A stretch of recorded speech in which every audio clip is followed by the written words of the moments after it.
Okay, today we're going to talk about the next project in the long line of projects, and it's going to be the simple spin top. If you follow the document in week 6 for turning the spin top, you can see that this is pretty much the same procedure that is outlined in the document. We're going to start with a blank that's 2 and 3/4 square and 3.5 inches long. I've already mounted it between centers. We've had videos on how to find the center and how to turn between centers, so we don't need to go back over that now. We're all set up to start turning it, so we'll do that in the next segment. Okay, we're ready to start turning this round. We'll be using roughing gouge. We'll be riding the bevel as I've taught you before. And we'll just turn it round. We have the lathe at about 1200 RPMs.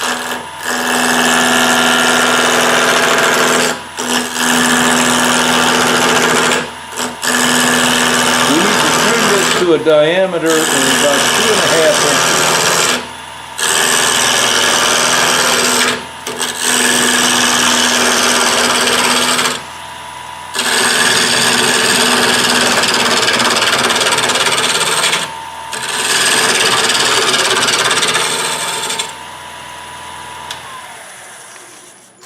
And as usual, when you're turning something round, the tool rest is going to have to be moved up because you wind up with a gap between the tool rest and the work, and you want to keep that gap as small as possible. So periodically you have to move it up.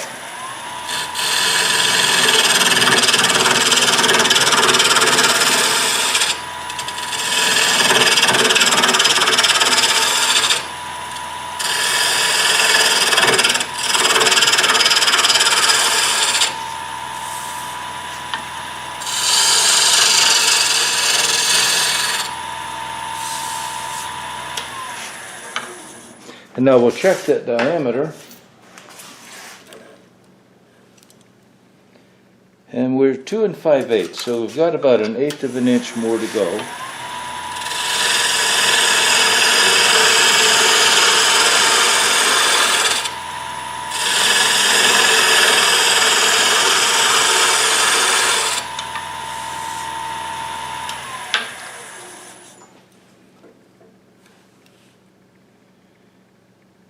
And that's right at 2.5. So we've got our diameter. The next step is to turn a tenon on one end.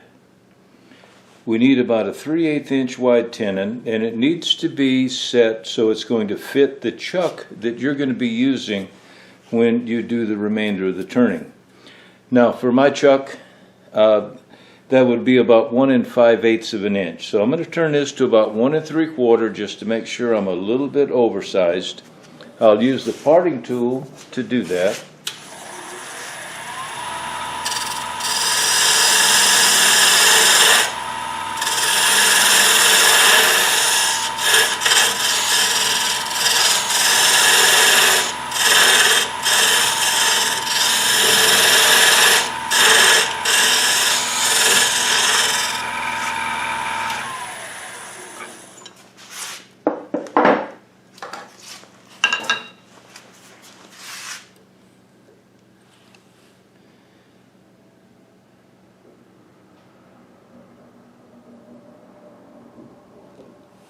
That's just a little bit big still, so we'll trim it down just a little bit more.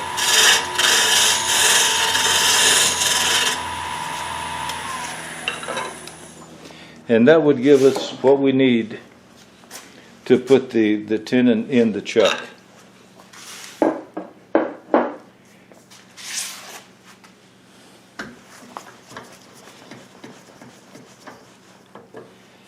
Now, as you can see, that's our tenon.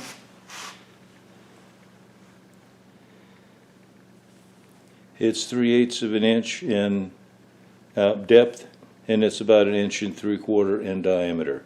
And this will fit right inside a chuck where we can compress on it. And we'll get to that remounted in a chuck, and we'll cover that in the next segment. Now, we have the chuck mounted on the lathe, and we're going to take our blank and we're going to put it in the chuck and tighten it down. Your chuck usually has 2 holes to put your key in. You always want to tighten both of them. That gets you a much more secure hold on the piece and a more uniform hold. We have a series of gears in here that moves all 4 chuck jaws concentrically. When you tighten from one, because of friction, the tension on one side is not going to be the same as the other. That's why you need to turn it around and tighten from the other one, so you can keep all 4 jaws with the same amount of tension on the workpiece. So if it has 2 holes to put a key, tighten both of them every time you install a piece of wood on a chuck. Now, the first step in turning this is going to be to turn our point. Now, we'll set the tool rest up at an angle.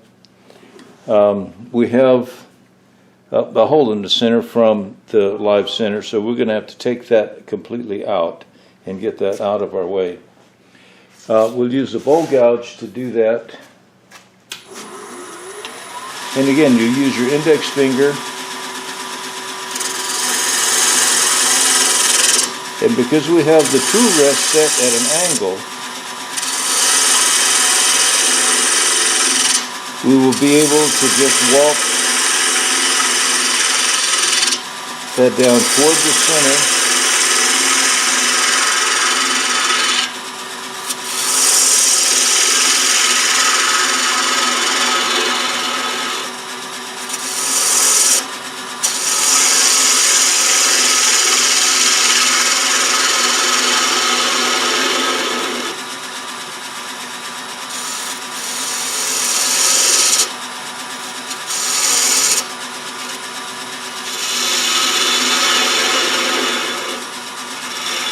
We just make sure that we take out all of the point that was produced by the live center.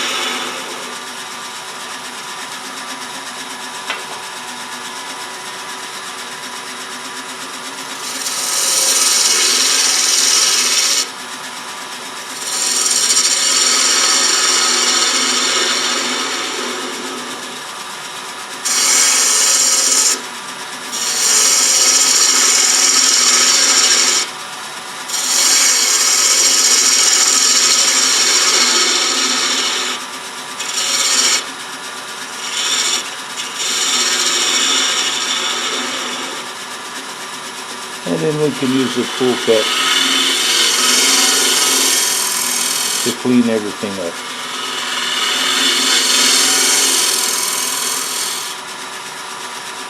And that's going to give us a nice profile for our point, where the top will actually be spinning on. Now we can talk a little bit about the wood and the shape. It's incredibly important that the piece of wood that you use be dimensionally uniform. Some woods are, some woods are not. If you have a piece of wood that's highly figured, it probably is not going to be a consistent density. So once you turn it, when it spins, it will wobble. So you need a wood that's very uniform in its density. This is a piece of liquid amber. It came from a very big tree, and this piece is from about midway between the center and the outside of that particular log. So it's going to be pretty much the same density throughout the whole piece of wood, so it's going to spin well. We have our point. We now need to figure out what kind of shape we're going to put on it. The shape that's in the written material is just a suggested shape. For this project, I wanted you to have a lot of fun with it.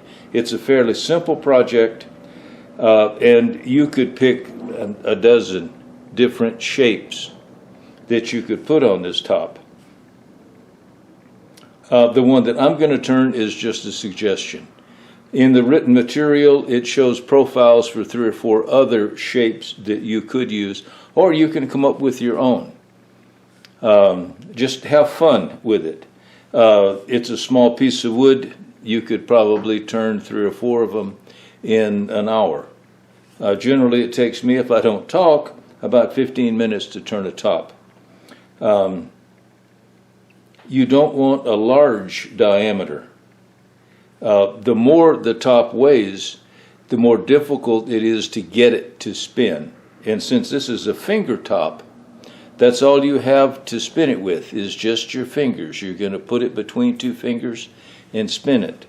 And if it weighs too much, it's going to be difficult for you to get enough RPMs on it, so it's going to have any kind of substantial spin time. If it's too small or too light, you have the opposite problem. You can get a lot of RPMs, but because you don't have a lot of weight, you don't have a lot of momentum, and your spin time will be shorter than it would. So there's a fairly limited range in weight that's going to give you a good mix between RPM and momentum so you can have a sustained spin time. We'll go ahead now and I'll start turning the shape on the top, and I'll use the bowl gouge for most of it. We have an awful lot of material to remove, but we don't want to do it all at one time. We want to leave enough material, as much as we can, to support the end of it. And then once we get the whole head of the top shaped, then we can worry about thinning out the spindle. So remember, you always go downhill with your bowl gouge. You would never try to go uphill. So if I want it taken down from this side, then I'll have to come over here and work toward the center. And as you can see, essentially what we're doing is just turning a big toe. That's all this is just a big toe.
Now let me change that camera angle, and you'll be able to see a little bit better what I'm doing as I'm turning this back side. So we'll get to that in the next segment. Now from this angle you'll be able to see a little bit better as to how I'm doing the shaping on this. I've taken it down fairly thin right through here, and that's all I'm going to do on this. All of the rest of the turning is going to be on reducing the diameter for the actual shank itself. And I'll have to remove more material and work that out to get to a good length for that shank. So it's all downhill.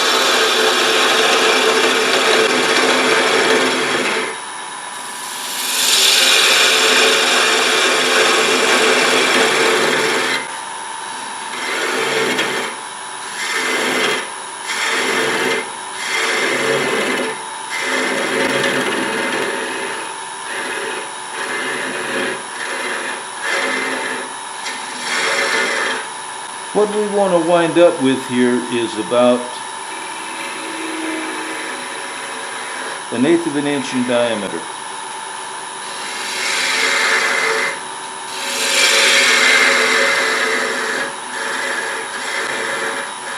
And once I get that diameter established in a section, you notice I'm not going back to it. This is so thin now, if I try to come back out here and turn anything on the larger head, it will most likely break off. So that's why you do this in an incremental approach. You start from the point and you work your way all the way to the back of the top.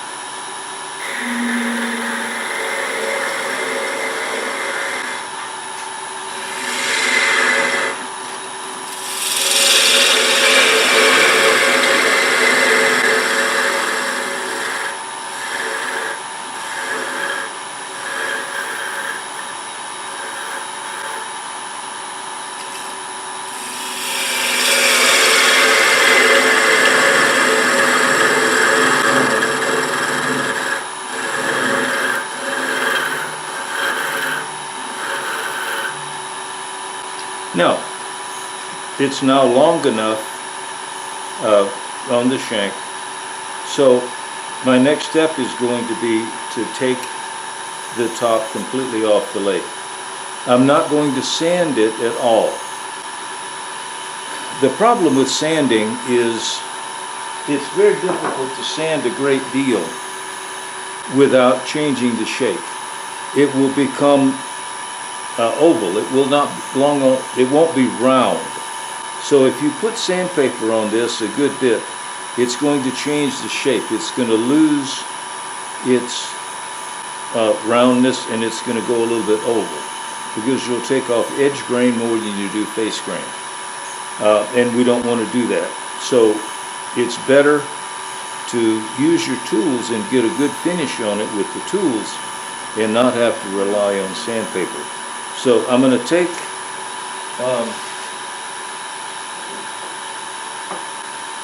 you could do this several ways.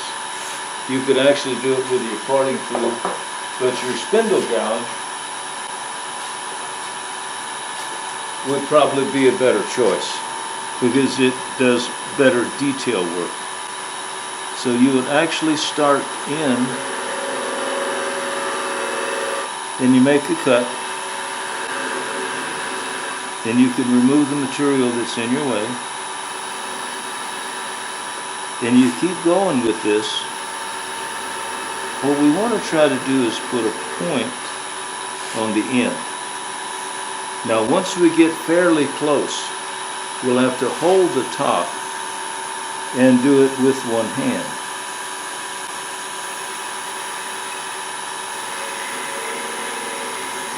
And that should just go all the way through, then take it completely off and it will stop in your hand.